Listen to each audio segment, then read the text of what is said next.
Dito ako dinala kanina, ma'am. Ha? Diyan ako dinala kanina. Sorry. Okay lang po. Parehong school pa naman yung tapat. Kaya nga, ma'am. Hindiran naman yung isa.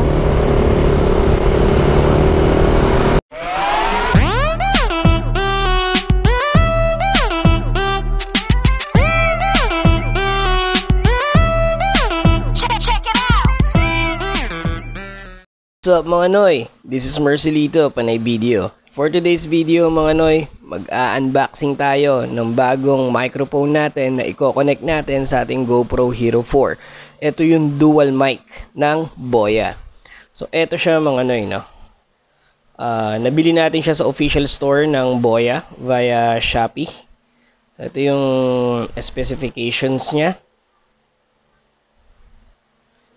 Ito yung box niya. So, properly pack naman siya. Safe naman nakarating. Then, ito yung sealed na may QR code. Ito yung isa sa mga basehan na original. Yung nakuha mo na item. So, kung nakikita nyo, meron ditong sign. I-fill out lang natin siya. Fill off. Natin. Yan. Yan mga Noy. So, pag tinanggal mo yan, yun. Nandun yung QR code niya. Nasa ilalim nito. Okay? So, hindi ko alam kung ano tong isa. Pero, isa rin to sa proof yata na ano. Ayun ang mga ano yun. Yung sa sticker niya. May nakalagay din na Boya. Hindi yung tinatanggal dyan. Hindi ko alam kung ano to. Pero parang ito yung dinidiinan niya to or what. But anyways. So, open na natin. Mabilisan lang mga Noy. Mahirap siya tanggalin ah. Talagang sealed siya. Yan. So, una natin nakita yung mic agad. Meron siyang leather na lalagyanan. Okay. And here's the manual. May English version naman siya. Lahat English. So, ito yung manual. Then, we also have here warranty card. So, yung warranty card niya. Kompleto naman. Okay. So, saan na natin to, mga Noy? So, ito yung laman ng leather. Wow. Medyo mabigat siya. Makakapal yung wires niya.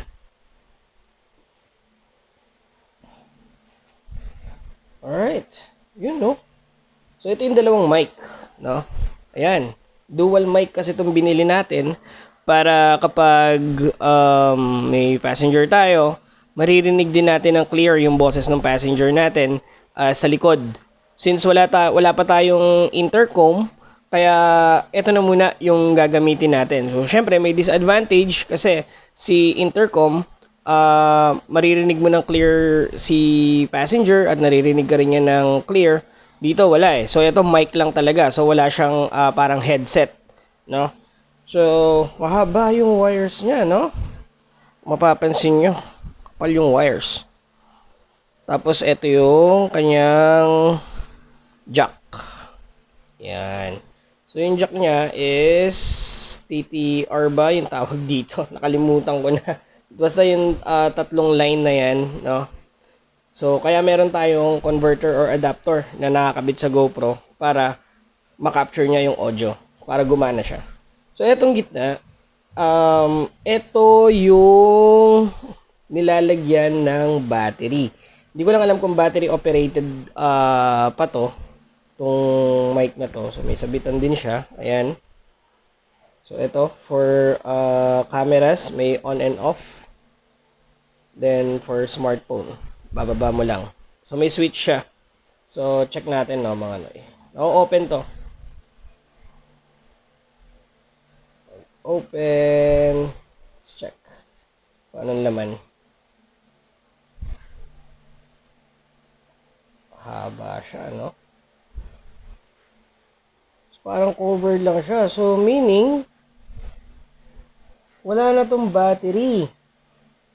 So, ang mag-ooperate na nito, nung magbibigay na ng power ng ano nito, yung boya na to, is yung device na mismo kung saan siya ikakabit. Ayos, no? Tignan natin yung camera. Yan. So, ang ganda rin ng packaging niya, no? May laman pa. Ano to? Hindi pa pala ako nahugot. Oh, may extra siya na jack. So, sirahin na natin. Oh, pang-video ito. Yung pang malalaking mic. So, pwede mo siya i-convert, oh. So, ganito yan, mga noy. Ayan. Pwede siya. Tapos, meron na rin siyang wind cancellation or noise cancellation na foam. Para yan dito, mga noy. Yan sa mismong mic, no? Yan. Pero, may binili na rin tayong windscreen, yung balahibo-balahibo. Kasi mas effective siya. Tulad nung pinost natin na video na nilabas natin yung mic gamit natin half face na helmet ni Joyride. So, tinesting ko siya kung clear. So, by the way, yung mic na yun, kung napapansin niyo napakalinaw, pero tagwa 100 pesos lang yun. Walang brand yun. So, okay na okay. Sulit na sulit yung 100 pesos natin doon, mga noy. So, ito na siya, no? Kabit lang natin. Kasi, wala pa yung kanyang windscreen. Mabilis lang to, mga noy. Excited na rin akong gamitin to kasi ito yung isa sa mga top brand ng microphone na ginagamit ng mga vlogger. Tapos, uy, may libreng candy. Candy ng ipis. Gago! Yun. Tapos, meron siyang clip. Yan o. Itong mga clip na to, to secure yung mga wires natin, ma-secure natin yung, alam mo yun, para hindi magbuhol-buhol, hindi ipit, no? Kasi doon nagsisimulang masira minsan eh.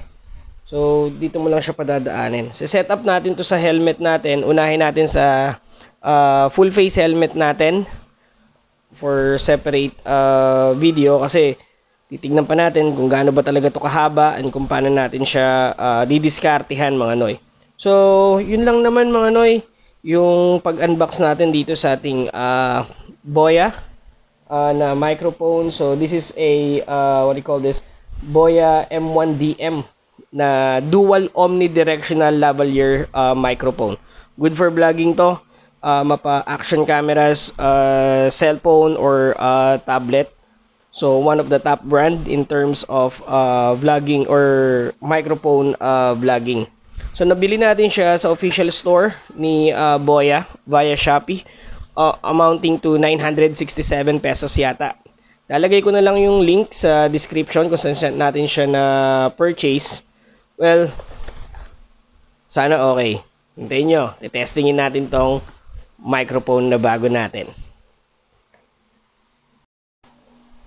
Yo, mga noy. So, eto. Natanggal na natin yung ating lumang mic na ginagamit for moto vlogging. So, ito lang yung tagwa 100 pesos natin na mic. So, wala siyang ibang parang connected or powered device. So, rekta lang siya. Kasama tong GoPro or yung microphone adapter. No? So, i-install na natin si Boya dito sa ating HJC helmet. So, tingnan na natin to, mga noy. Let's go! Yo! So, by the way, mga noy, may lumabas pang naiwan pala dun sa loob ng leather. So, ito yung battery niya. So, battery operated siya.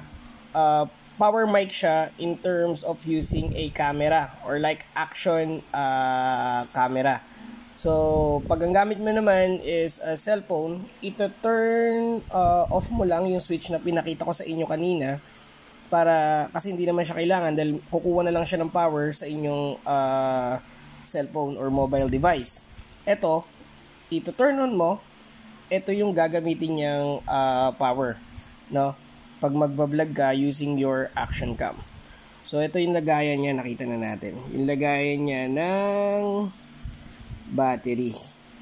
Ayos! So, let's check. So, nakabit na natin yung battery dito sa kanyang pinaka-device. Then, nakabit na rin natin yung windscreen. Yung isa, nalagyan ko pa ng foam. Siguro ito ako yung gagamit nito since ako yung nasa harapan. Then, ito namang isa, nandito na yung clip. Lagay na natin yung clip. No? So, ito yung iipit natin sa likod ng damit natin para marinig natin yung boses nung passenger natin. Or nung kung sino mang angkas natin. So, install na natin siya sa ating helmet. Let's go! Yo, what's up mga Noy? Good morning. This is Mercelito, Panay Video. And for today's video mga Noy, eto na, tinetesting na natin ngayon yung power mic or power dual microphone ni Boya na nakakabit ngayon dito sa ating full face helmet. So as of this time, hindi natin alam kung okay ba, maganda ba yung audio, hindi static.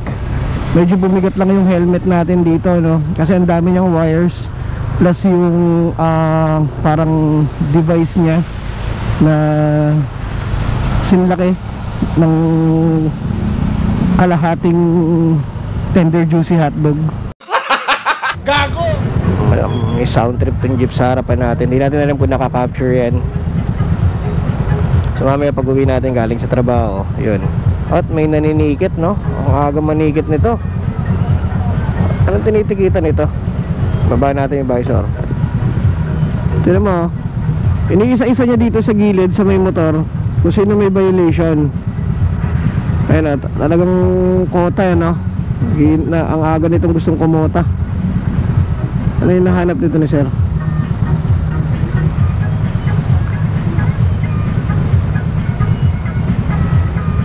Ganyan na.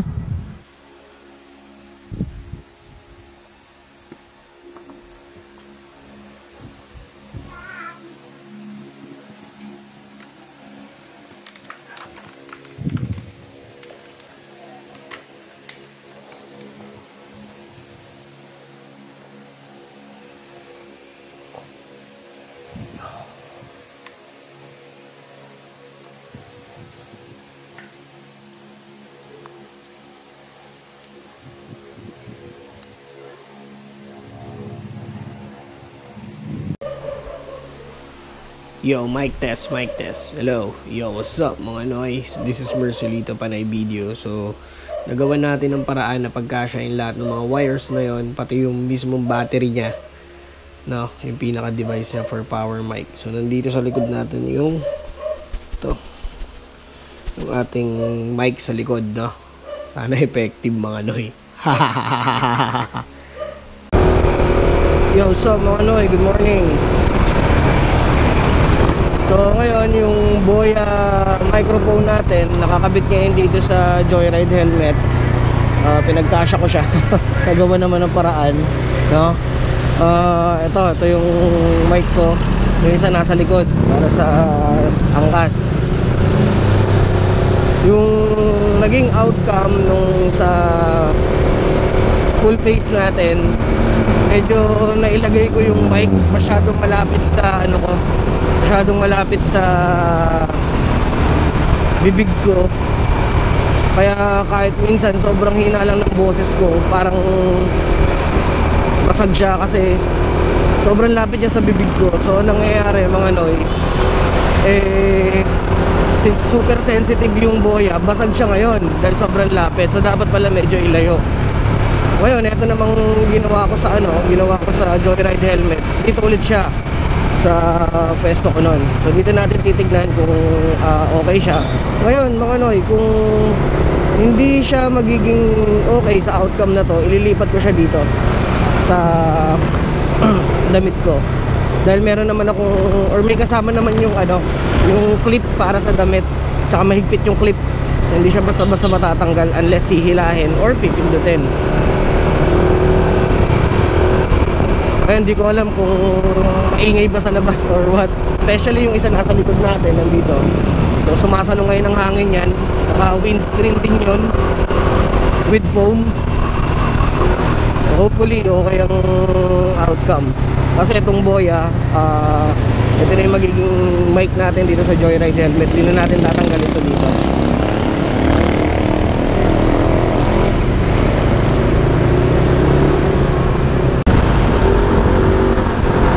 Ang hangin! It's fucking Friday, mga Noy!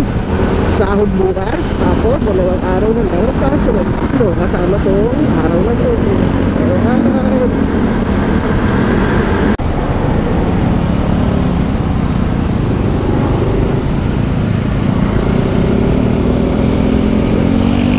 Dito ako dinala kanina, ma'am. Ha? Diyan ako dinala kanina. Sorry. Okay lang po. Parehong school pa naman yung tapat. Kaya nga, ma'am. Henderan naman yung isa.